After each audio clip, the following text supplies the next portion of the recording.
Então, galera, revelando essas formas de proteção, nós podemos dizer para os senhores que elas são várias.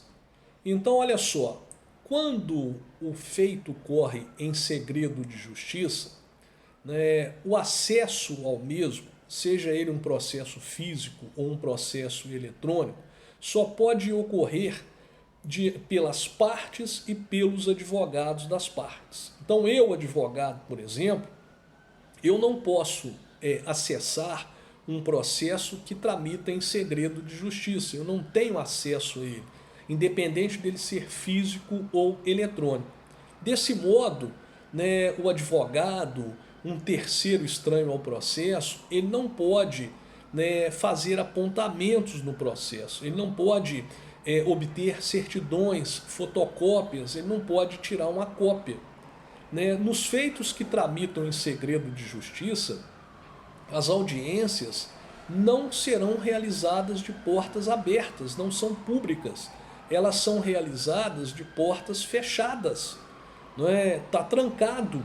Se você tramitar num corredor onde ficam as varas de família, no fórum, no corredor onde ficam as varas de família, e mexer na porta da sala de audiência no momento que está sendo realizada uma audiência, a porta está trancada, você não entra.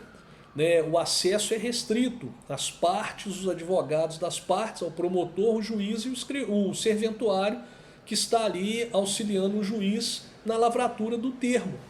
Aí você diz para mim o seguinte: eu sou estagiário, não do processo, eu quero assistir essa audiência. Eu posso? Você até pode, né? Mas para isso vai ter que ter concordância do juiz, do promotor, das partes e dos advogados das partes. Então fica muito difícil. Outra, né, normalmente nos processos físicos, isso vai depender de secretaria para secretaria. Né? Na capa do processo, né, estão apenas as iniciais dos nomes das partes. As intimações, né, das publicações das intimações judiciais se dão com o nome das partes apenas retratado pelas iniciais. Então, meu caso, Jefferson Wilson Barbosa, estaria lá JWB. E assim também em relação à parte contrária. Então, na intimação só sai o nome completo dos advogados. Então, essas são as formas de proteção do segredo de justiça. E quando ocorrer a violação do segredo de justiça? Quais são as consequências? Jefferson, tem consequências? Sim. Né? A primeira delas é a nulidade. Então eu disse para os senhores que os feitos de natureza familiar, a concessão do segredo de justiça é automático, né? Desde a distribuição, competindo ao juiz e ao escrivão preservar esse segredo de justiça. Se houver violação, a primeira consequência é a nulidade. Lógico que o reconhecimento da nulidade está sujeito ao princípio do prejuízo, né? Somente se ocorrer prejuízo para a parte. Outra, o servidor que violou o segredo de justiça, ele está sujeito a uma punição administrativa, disciplinar, que pode ser imposta, dependendo do servidor que violou, né, pela diretoria do fórum ou pela corregedoria de justiça, conforme a lei de organização judiciária do Estado. O juiz também, se violar, né, o segredo de justiça, ele está sujeito a uma punição disciplinar imposta pela Corregedoria de Justiça, ou hoje até pelo CNJ, pelo Conselho Nacional de Justiça.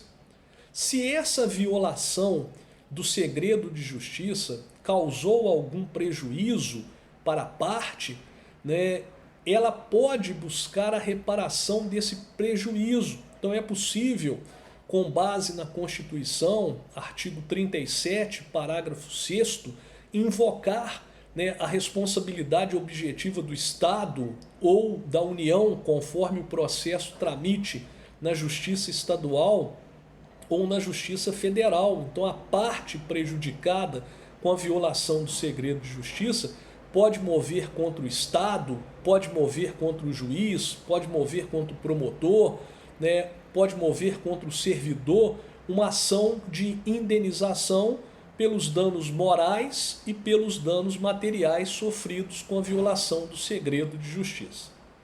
Finalizando, né, o nosso tema, né, eu quero dizer para os senhores, né, que a todos é dado conhecer dos atos e termos do processo. Entretanto, nos feitos que tramitam em segredo de justiça, há uma restrição em relação à obtenção de fotocópias e certidões. Mas mesmo assim, o terceiro, ele pode obter uma certidão do processo, desde que ele demonstre interesse na obtenção.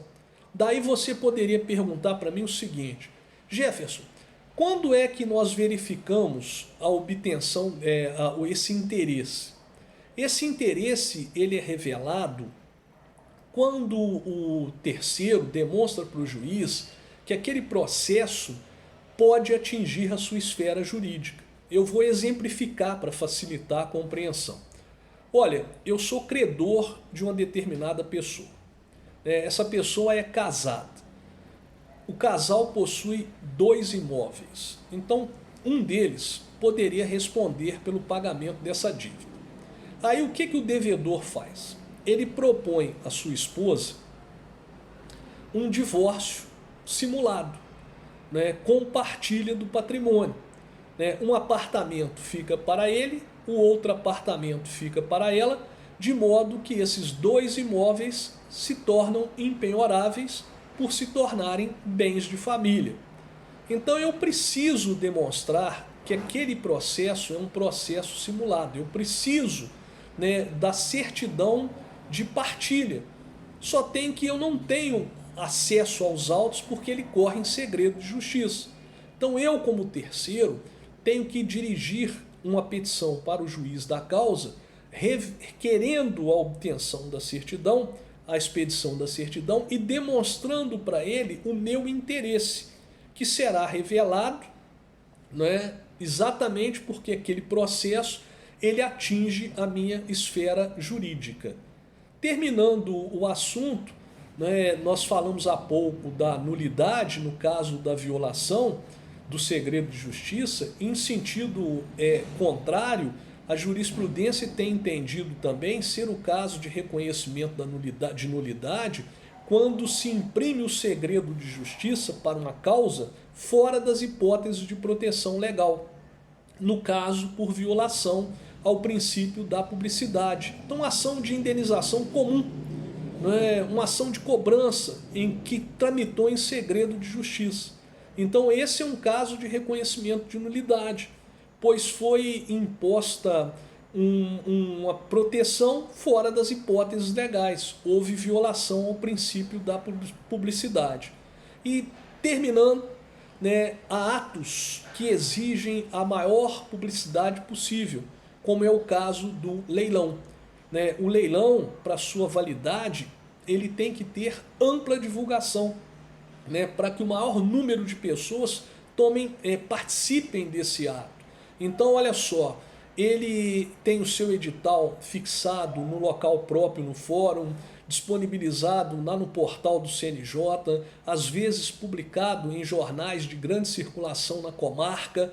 Tudo isso para que o maior número de pessoas compareçam ao ato. Então é um exemplo de um ato que exige uma ampla publicidade. Um grande abraço para todos, um bom final de semana, muita paz, luz e saúde para todos e para toda a família. Um abraço.